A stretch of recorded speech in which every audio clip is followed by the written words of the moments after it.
great. We were just going over it last night. We thought it was one of the better days we've had, so that was lovely.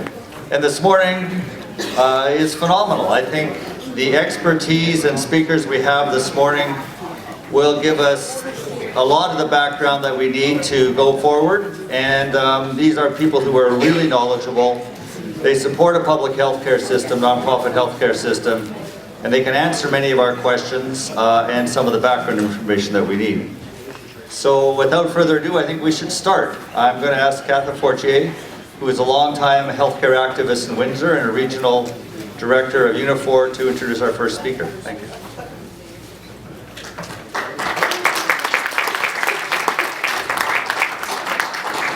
So our speaker today is really a quiet, unassuming guy. I'm sure that most of you have never heard of him. He's only got about 6,000 Twitter followers, so he's our economist for UNIFOR. Very proud to say that. And the work that he does for our union, and in fact building our new union, is really an incredible amount.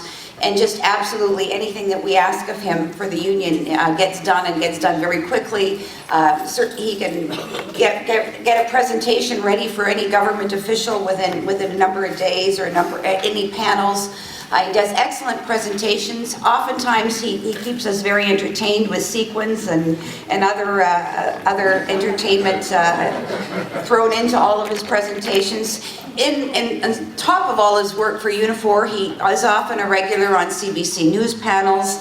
He has time to write books like Economics for Everyone, and volunteers for a number of organizations and does presentations like this, and of course in Medicare and public health care, and also really does an excellent job at debunking the myth of austerity. So please welcome Jim Stanford.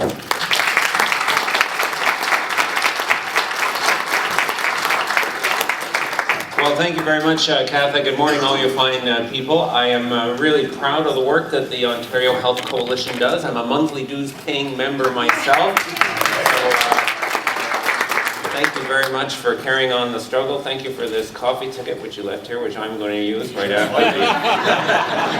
That's what we're paying for.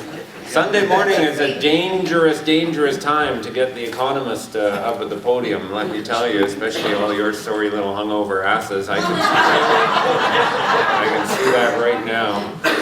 They say an economist is someone who's good with numbers and didn't have the personality to become an accountant. In that case, my friend, you should have been giving out free tickets for amphetamines, I think. But anyways, we've got a hell of a struggle ahead of us, don't we, on the healthcare front, in terms of the creeping privatization, the cutbacks, the federal-provincial negotiations, which I know you're talking about this weekend. That'll be really a defining moment, I think, is my guess, in the history of our whole healthcare system. And I'm very grateful to you folks for your activism and your willingness to keep fighting to serve, to save, and preserve and strengthen what is one of the most important elements of our society. So my hat's off to you. Of course, every time we're fighting one of these cutbacks, the argument is thrown in our face time and time again. Well, we just can't afford it. There's no options. Get real. Healthcare is growing as a share of the total budget.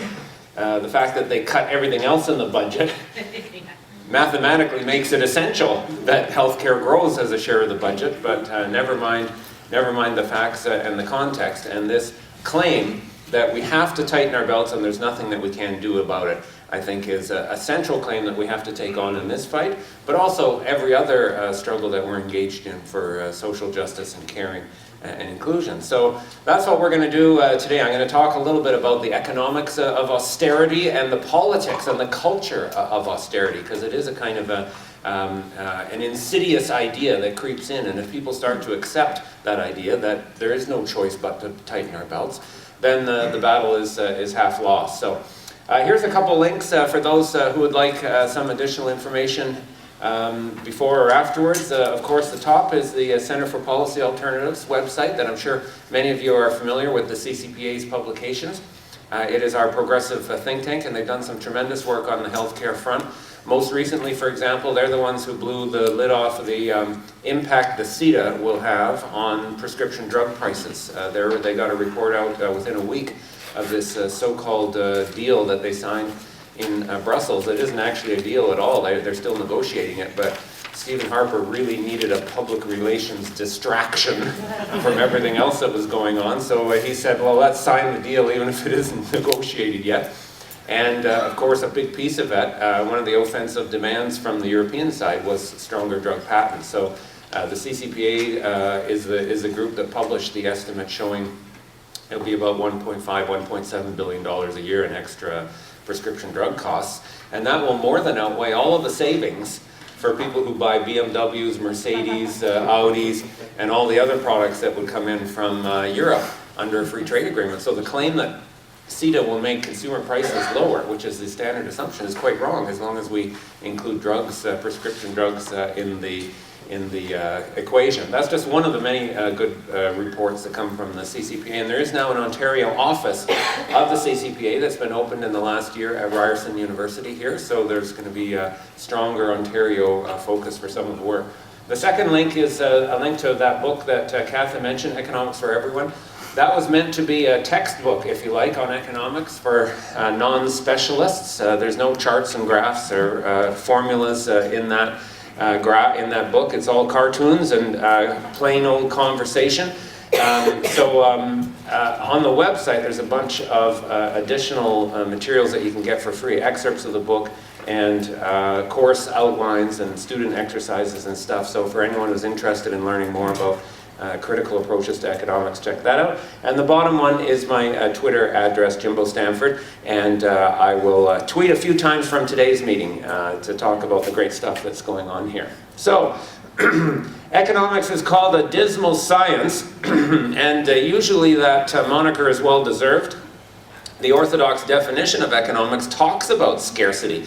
It's like we're a whole profession full of grim reapers. We love to get up in the morning and talk about how bad things are.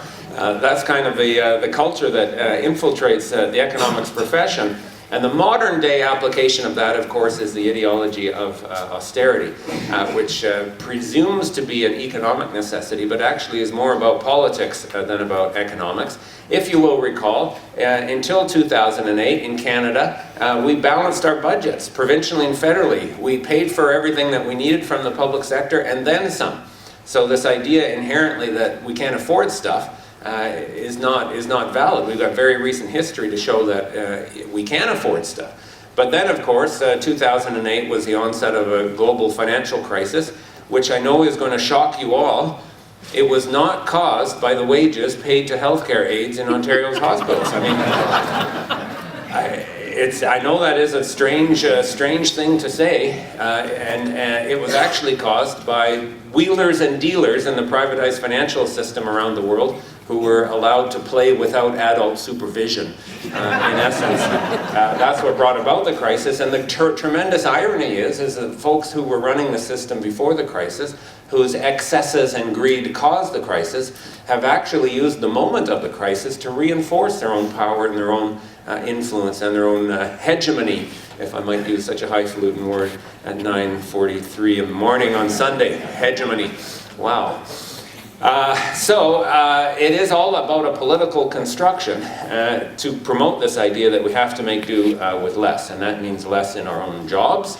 It also means less as society in terms of the social wage which we consume through our participation in the community or our citizenship.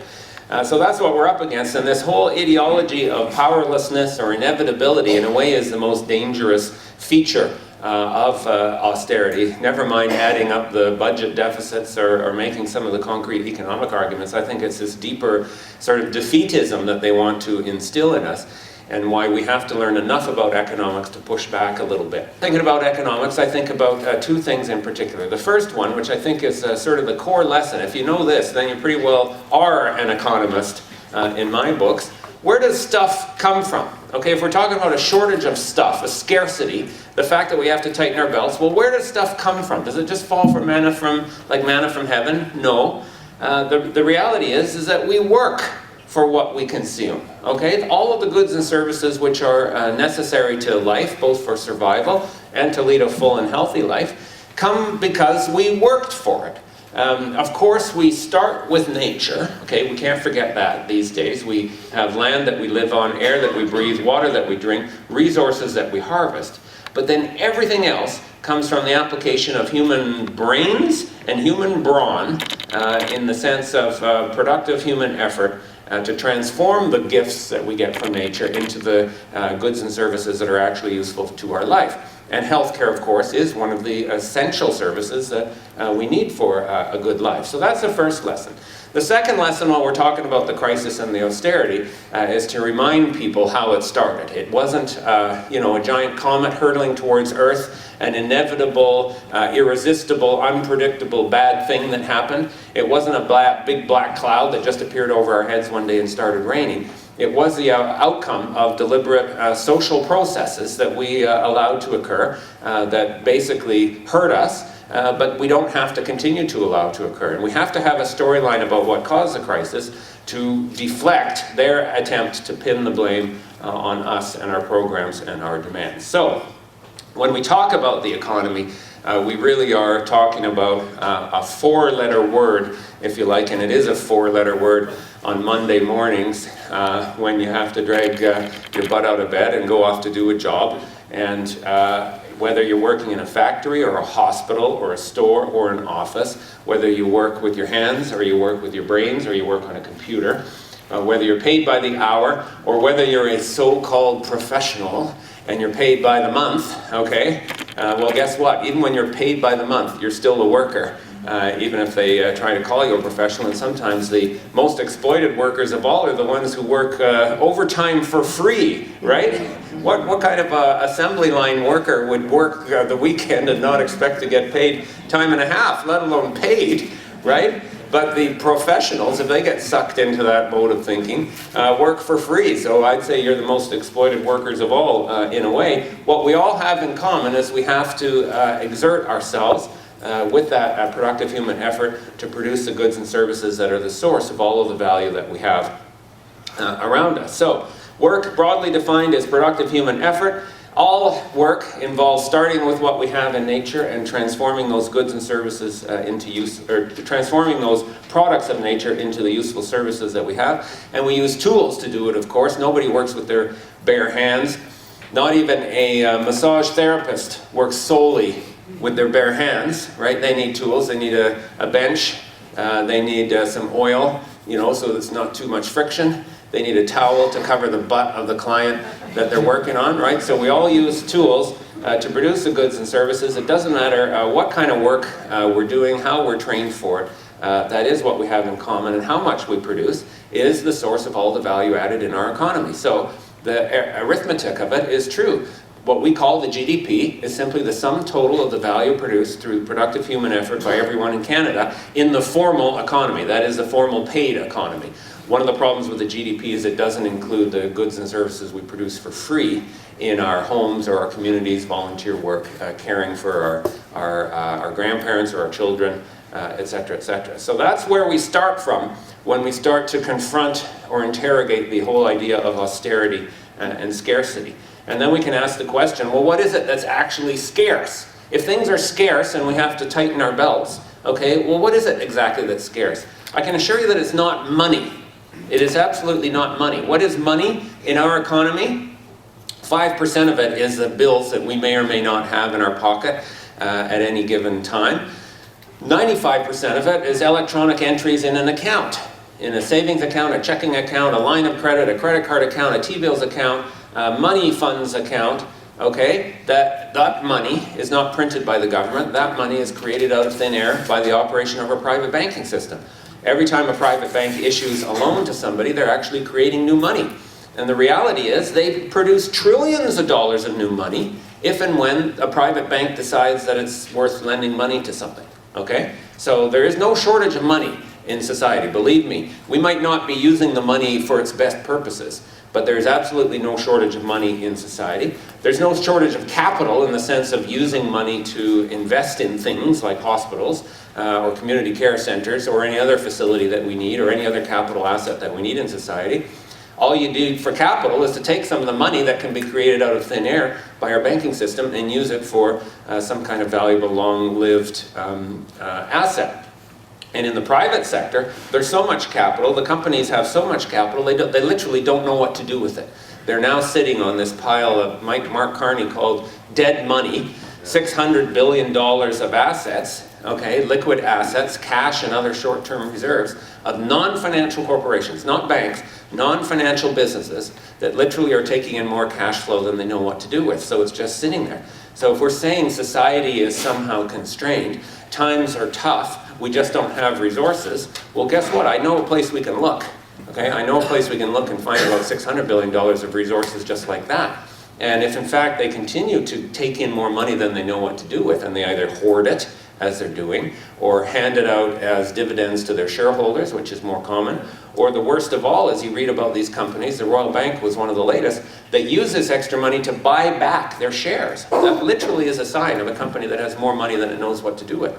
So there's no shortage of resources in society. There isn't even a shortage of revenues in the sense of government's capacity to raise money to fund services from all of those different channels in our economy. Canada's taxes, as I'll show you in a minute, have declined over time and are low relative to international comparisons. So the only thing that ultimately is scarce is our capacity to work. So come back to that as the fundamental lesson in economics. We can have more stuff in society so long as we work for it, and so long as we are careful and prudent in using what we produce for good ends instead of useless ends or destructive ends.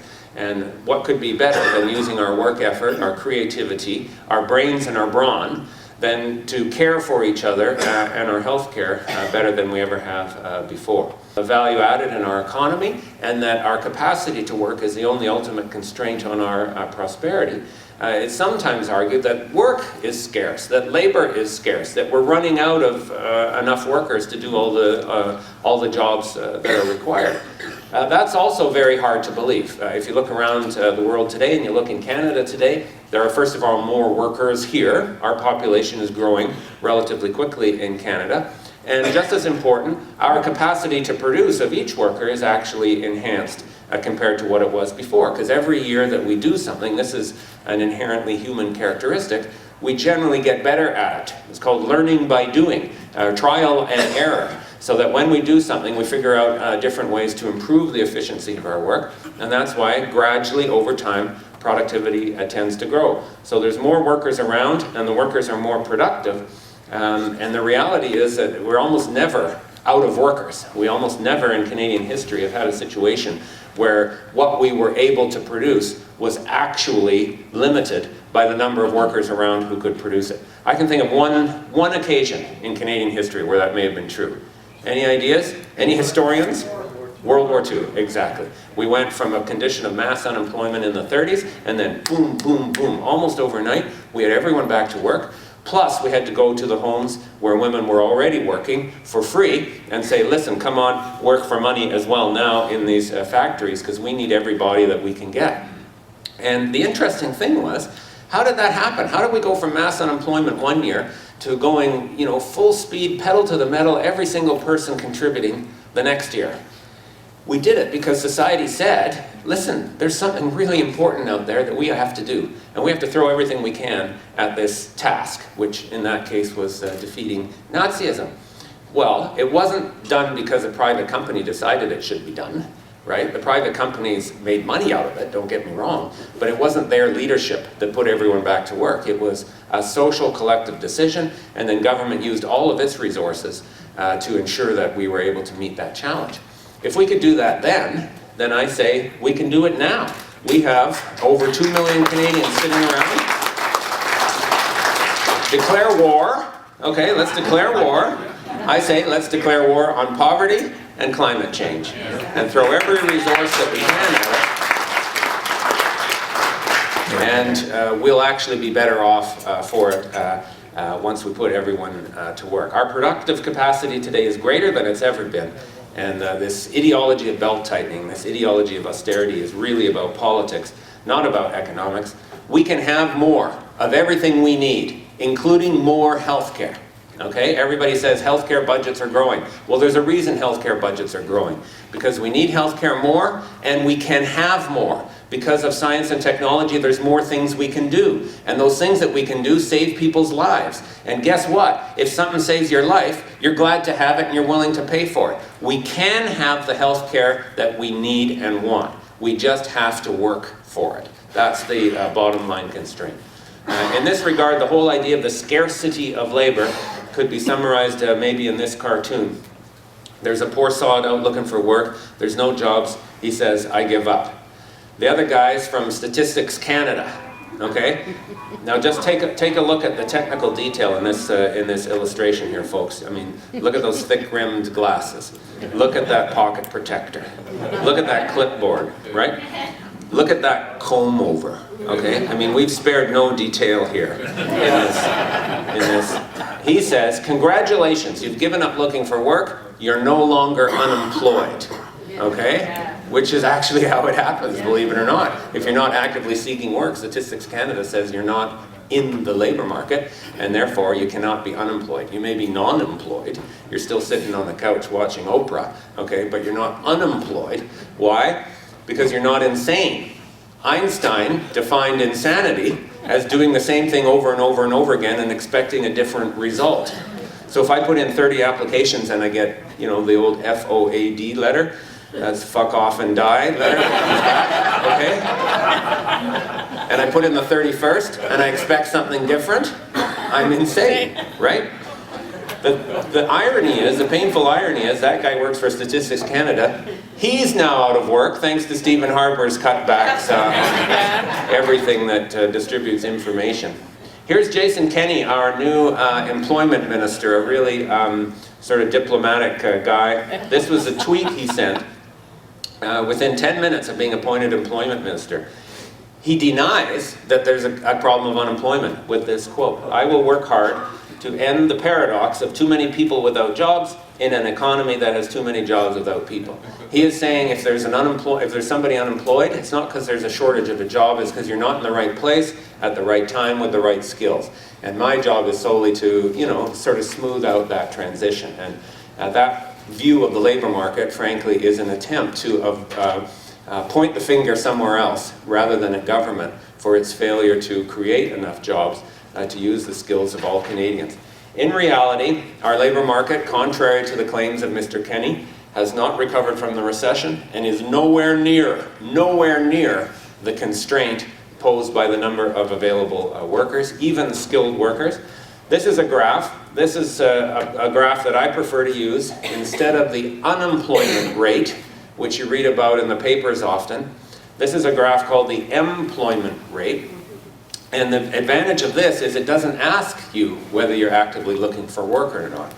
This one just asks if you're working, okay? Even this overstates the strength of the labor market because we're only looking at the quantity of jobs, not the quality of jobs, okay? Some of those jobs that are in this are part-time jobs or contract jobs where you're not working to your full potential. Now we see what happened on this graph. We were cruising along until the recession hit. 63.8% of Canadians of working age were employed. Okay, then we fell off the cliff with the recession, and we ended up down at 61.3%. We were down 2.5 percentage points. And that decline was the fastest decline in employment in Canada since the 1930s. Government was really worried about it at that time. They came in with big stimulus efforts. They kept the auto industry going. They pumped money into the economy. The central bank was working to keep the banks operating. So we hit bottom and bounced back a little bit, but not very far. We bounced back about 1/5 of the distance that we fell. Okay? So we're still 4/5 of the distance below where we could be. Okay? If we put back Canadians to work, even as well as we were before the recession, which was not full employment by any definition, we would be, we'd have that many more jobs, about 565,000 more jobs, just to get back to where we were, let alone what we're capable of. So the Tories try to claim success because they point out that more people are working in Canada today than were working in 2008 when the recession hit. But they think that we fell off a turnip truck, okay, and can't figure out the fact that, well, in 5 years, or more than 5 years, Canada's population grew by a substantially amount. Our population grows relatively quickly, so as a share of our population, our performance is actually quite poor. There's a term in the stock market analysts and technical analysts are called for this type of a graph, and I apologize in advance to any animal lovers in the crowd. They call this a dead cat bounce. Dead cat bounce.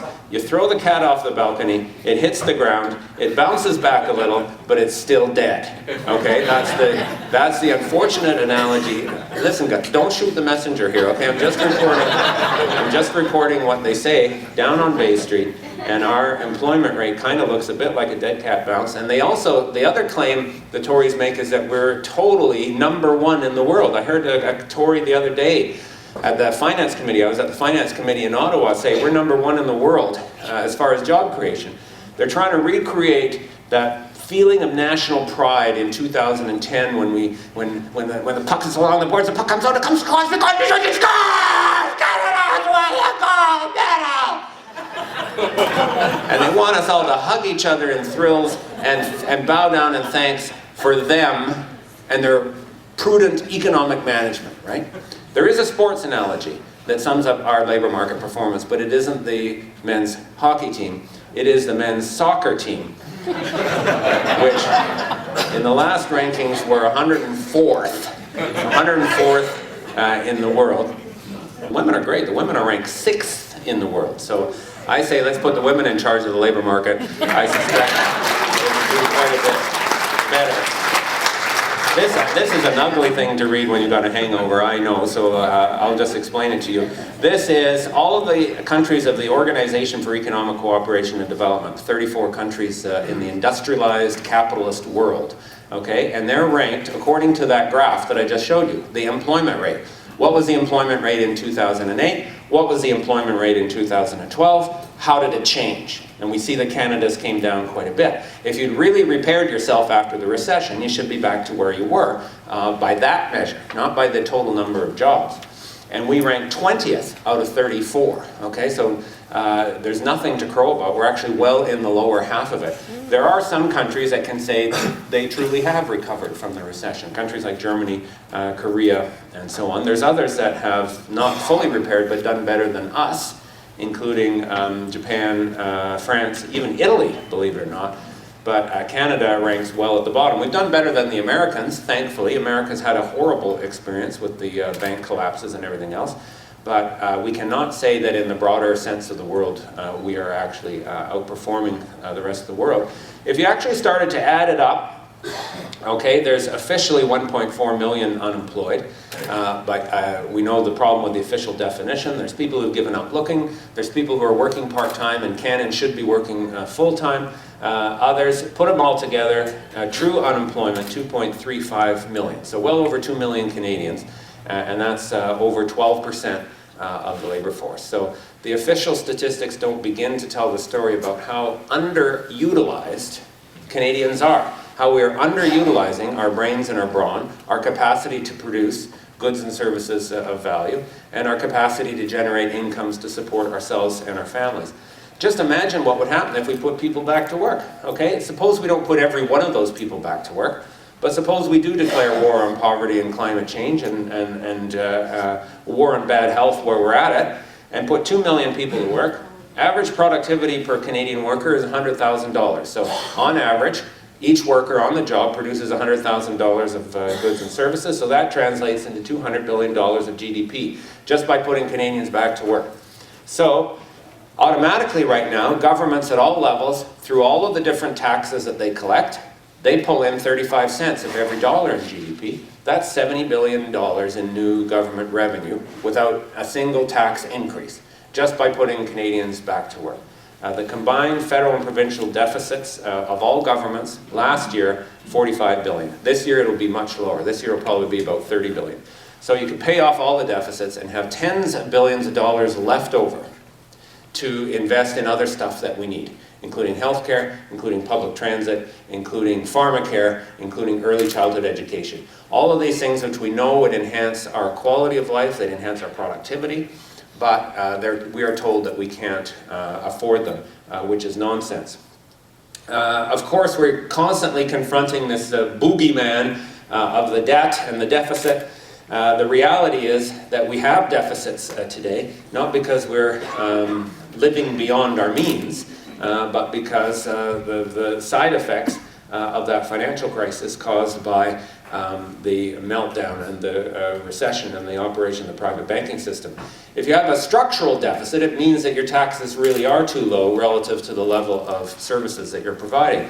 That might be true in America. I suspect that is true in America, where you have deficits year in and year out, and they need to do more anyway. It is not the case in Canada. In Canada, our deficit is clearly cyclical, which means it was caused by the automatic downturn in revenues that occurs when people are laid off. They stop paying income taxes, they don't buy so much stuff, so they don't pay such high sales taxes, and at the end of the day, the government has an issue of inadequate revenues. The debt, of course, is just the sum total of each year's deficit. Now, even debt isn't a problem in and of itself. Remember, companies go into debt when they're expanding and investing in a new capital asset of some kind. They're creating a new factory or a new mine or a new computer center. They borrow money quite legitimately to pay for a productive asset, and the shareholders think that's smart. Households go into debt, and to a certain degree that's smart as well. You couldn't ever buy a house or a new car if you didn't take out a loan in order to pay for it. Governments can do the same thing to pay for productive assets. You just have to be careful how much debt you've got relative to your GDP, which is your ability to pay for debt, and make sure that the interest costs on your debt are not too high.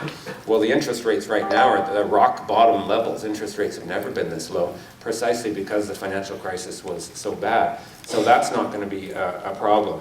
Our deficits were relatively small and would be cured just by putting people in Ontario and elsewhere back to work. This claim that government must balance its budget as its first priority, even sometimes putting in place a law that says government must balance its books. That's what Stephen Harper wants to do right now, in another attempt to kind of change the channel from what people are talking about in Ottawa these days. He has said that they will, in this parliament, pass a law forcing the government to balance its books. Well, that law, first of all, is worth the paper that it's printed on. Tons of governments have had those laws, but they never can immediately prevent a deficit if you had a recession.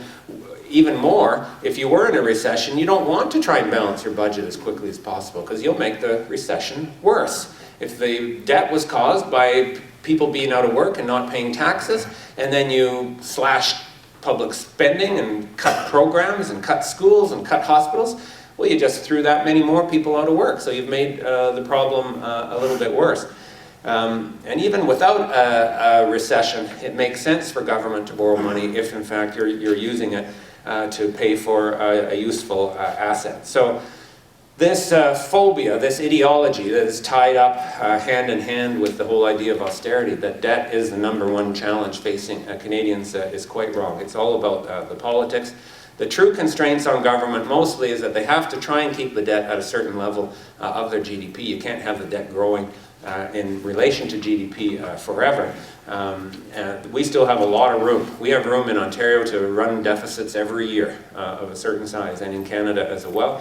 We can certainly increase taxes as well in order to pay for the services that we need. This is just a reminder that in Ontario, we were paying for our services and then some. We've had pretty balanced budgets until the financial crisis hit. In fact, we had small surpluses in Ontario until the financial crisis hit. And then we went off a cliff when, basically, to use the technical term, the shit hit the fan in 2008, 2009. That's a technical term in economics, by the way. It means asset portfolio considerably underperformed analyst expectations. Just wanting to clarify the term all along. That's the deficit.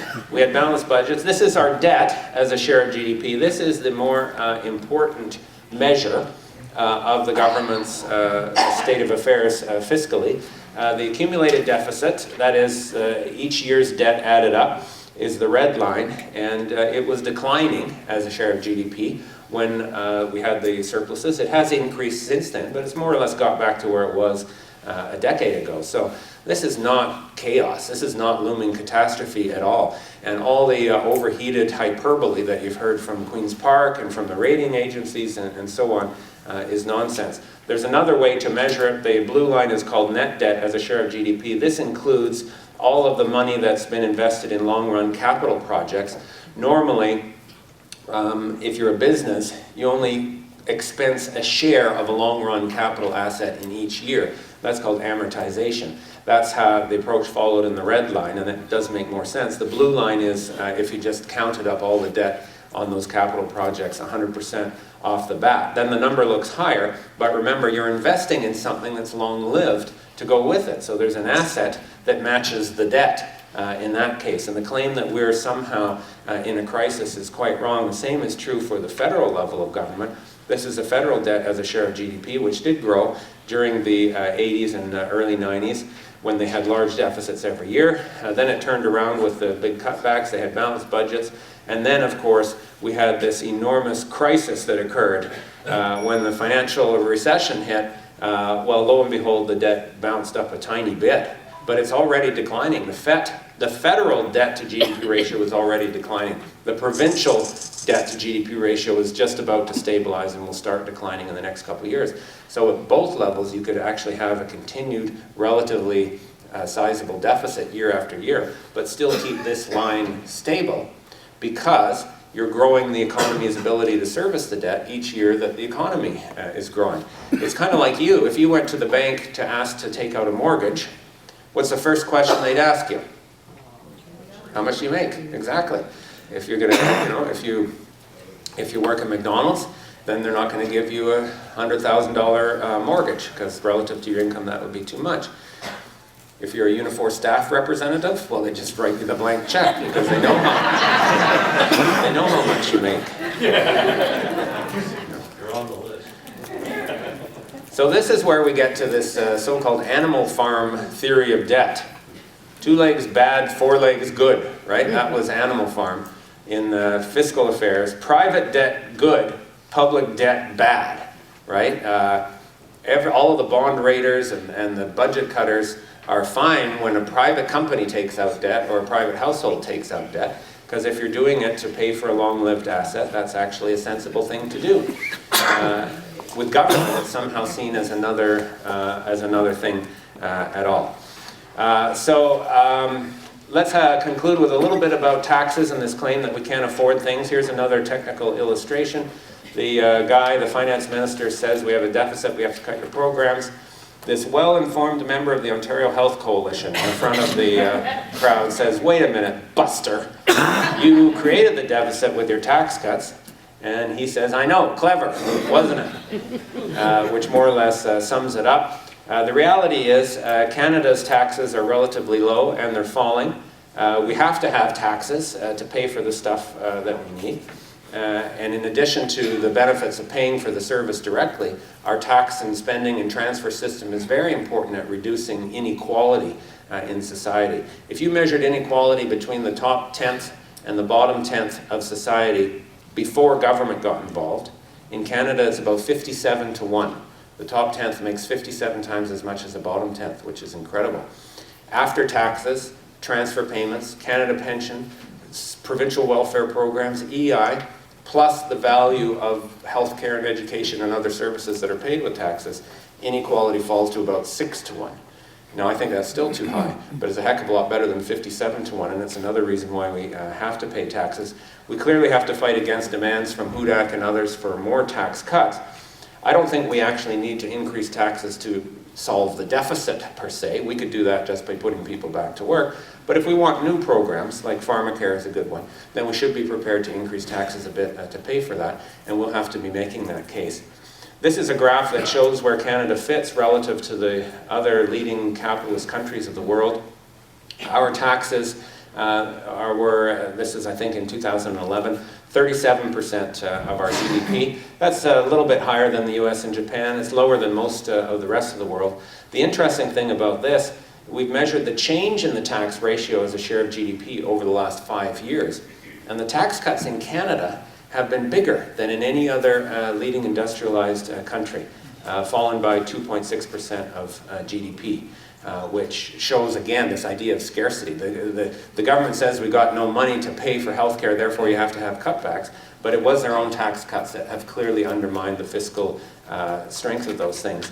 Compare that to Norway at the bottom. Norway's a country that's kind of like Alberta. They got a lot of oil, but everything they make on oil they save in this national sovereign fund, and the country itself still pays 58% of their GDP in taxes. And they have, of course, outstanding healthcare and other social services. And Norway always ranks first on the United Nations list of countries according to social standards. So if we just collected taxes how we used to collect them, or collected them at the average of other OECD countries, we'd have another 50 or 60 or 70 billion dollars to allocate to programs that we need, let alone the money that we get from putting people back to work.